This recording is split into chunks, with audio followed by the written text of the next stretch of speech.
Tātou katoa, mihi atu ki au koutou ngā tini whananga o ngā puri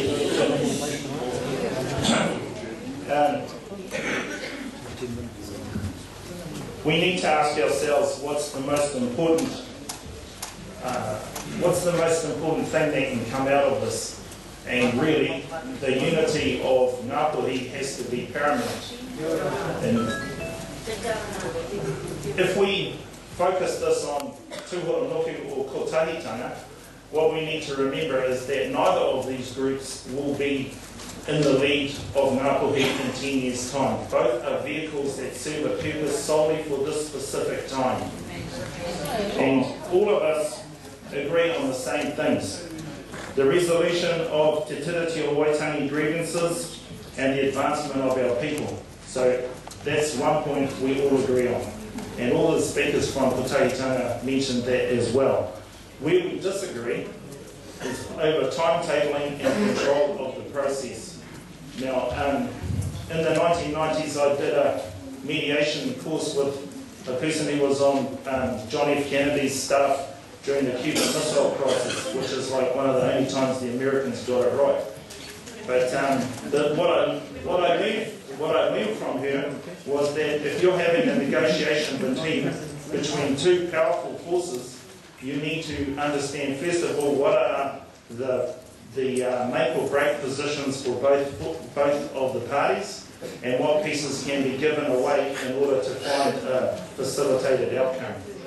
And Kotahitanga has laid down clearly what its platform is, and Tūhoronuku has to a degree laid down its. So if we both agree too that if we're unable to find a way forward through this process, escalated conflict is inevitable. We're at the point now where we can avoid this. And what is required really is for us to show leadership at this particular time. If we don't, then all the discussions that are being said and the things that are being intimated will come to pass. If we go down the process of forcing a deed of mandate process when the majority of Ngāpuhi don't want it, it will be inevitable that we end up in the High Court. If we end up in the High Court, the discussions about how much money have we wasted, both parties will end up wasting even more money than that. And I've been involved for the last 10 years in working on every other claim that occurred in this country, and I can tell you if we go down that path, we will be spending a lot of money. So today, and if there are other moments after this, then what we are looking for is a facilitated process that will get us moving forward. In terms of, there's been discussion about whether Tūhoronuku has heard. I can say honestly that I only came on at the beginning of this year, and how I became involved in this really was because I went to the AGM of the Runanga last year because I wanted to ask some questions about the operations of the Runanga. And what we were really looking for was the takiwā in Wellington, but we became involved in this process. And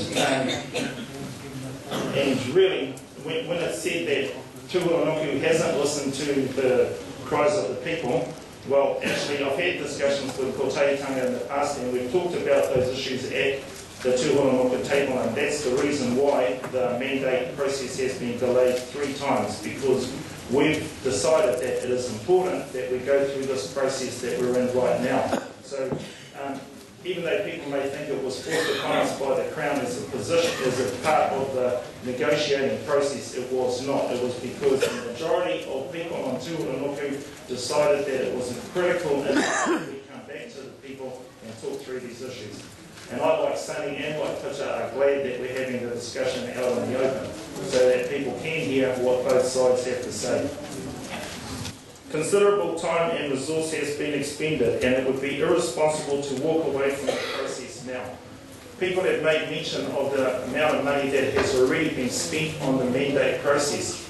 That, when I was talking before about what issues can be negotiated and what can't be, that money has already been spent. So there has to be, and I don't know what the figure is, whether it was $1 million or not. That's a figure that's been touted. I have a feeling it's not $1 million. But whatever it was, whatever the figure was, it's been spent. We can't get it back.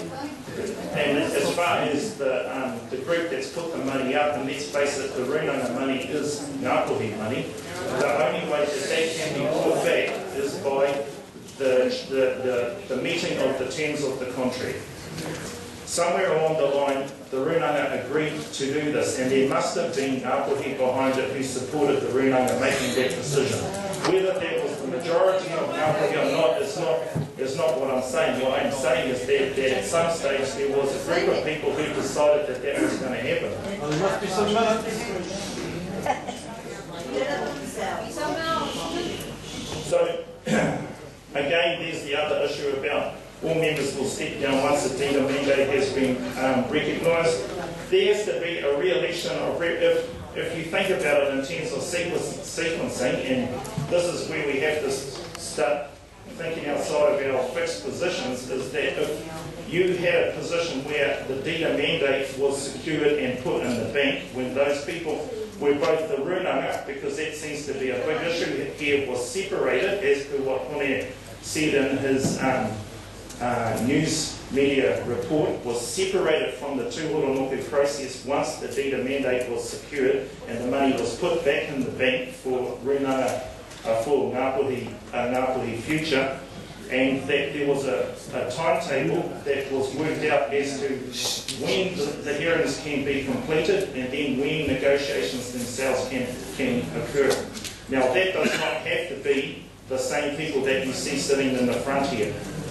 It can be whoever it is that Ngāpuhi decides at that time.